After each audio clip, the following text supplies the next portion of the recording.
Galdagi mavzu bu Rossiya Ukraina bo'ylab dronlar hujumini amalga oshirayotgani.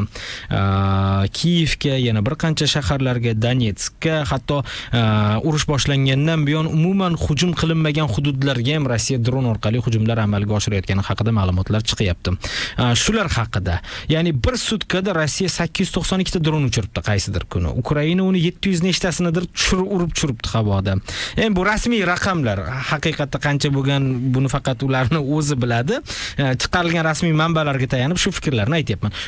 Rossiya Ukraina urushi hozirgi holatda qaysi bosqichda? Buni bir og'iz so'z bilan pozitsion urush desak bo'ladi. Hozir ikki taraf ham pozitsion urush formatida olib boryapti. Ikki tarafdan ham keskin hujum, keskin yurish yo'q. Agarda nima qiladigan bo'lsak, bir kunda masalan 1-2-5 kilometr yer olingan bo'lishi mumkin Rossiya tarafidan. Shu paytda o'zida Ukraina tarafidan qanday?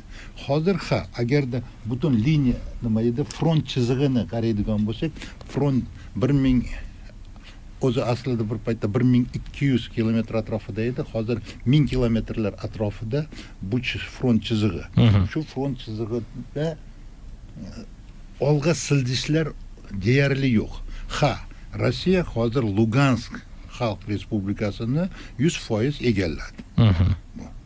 Shu bilan birga Donetsk Xalq Respublikasini 85-83% hududi Rossiyani qo'lida. Kuzgacha 100% qilamiz deb va'da berishdi shu joyi Putinga. Hali eplay olgani yo'q. Lekin bosim o'tkazishda davom etyapti. Bunday borishda Putinga mana Mudofaa vazirligi tomonidan doim nima edi, axborot berib turishadi. Shuncha oldik. Albatta qiyin. Hozir siz aytganingizdek dronlar urushi ko'proq avj olgan. Ikki taraf ham. Siz hozir faqat Rossiya shuncha dron otdi. Ukrainachi? Ukraina undan kam emas. Ukraina hozir dron chiqarish bo'yicha, dronni ishlatish bo'yicha dunyodagi yetakchi davlatlardan biriga aylangan. Mana hozirning o'zida Amerika Qo'shma Shtatlari Yaqin Sharqda ukrainalik mutaxassislarni taklif qilgan. Tajriba almashish uchun. Zamonaviy urushda qanday ketyapti tendensiyalar degan. Ukrainalik mutaxassislar Saudiya Arabistoni va Arab Amirliklariga borib ularni o'rgatyapti. Mana dronlardan foydalanish shundan. To есть aytmoqchimanki, Ukraina ham dron uchirish bo'yicha juda katta nima. Ular ham Rossiyani ichki hududlariga hatto otyapti. İchki hududlarini ham xavfsizlikdan xoli, Rossiyaning ichki hududlari ham xavfsizlikdan xoli emas. 1000 kilometr, 2000 kilometrlik joylar bor. Balki undan ham uzoq joylarga ham o'tayotgan faktlarni ko'ryapmiz biz. Bu o'rindir. Lekin bunday holat nimadan iborat? Holat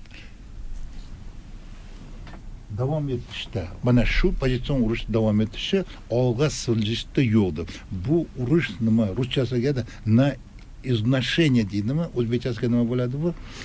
Rus tilini uncha yaxshi bilmayman. Holdan toydiruvchi urush bo'lyapti ikki tarafdan. Ikki tarafdan ham holdan toydiruvchi.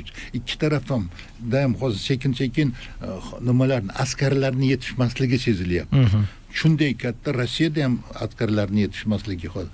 Bunday holatda Rossiya mobilizatsiya qiladimi, yo'qmi degan savol turibdi hozir. Mobilizatsiya degani haligi bilasizmi? Safarbarlik e'lon qiladimi, yo'qmi? Bunday yo'q. Meni fikrim e'lon qilmaydi.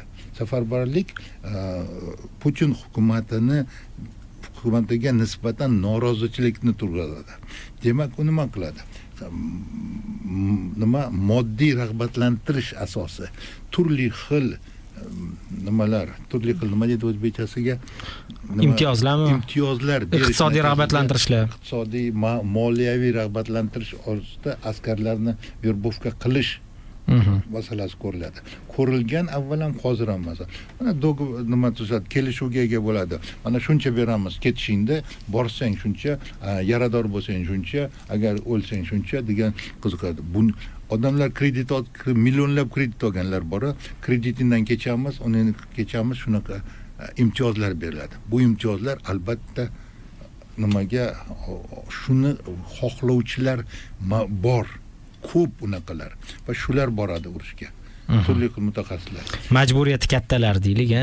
Yo'q, boshqachasiga aytish mumkin-da. Hayotini qayta tartibga keltirish xohlaydiganlar. Moddiy manfaat yotadi. Moddiy manfaat bo'lsa, ularning ichida norozilik bo'lmaydi.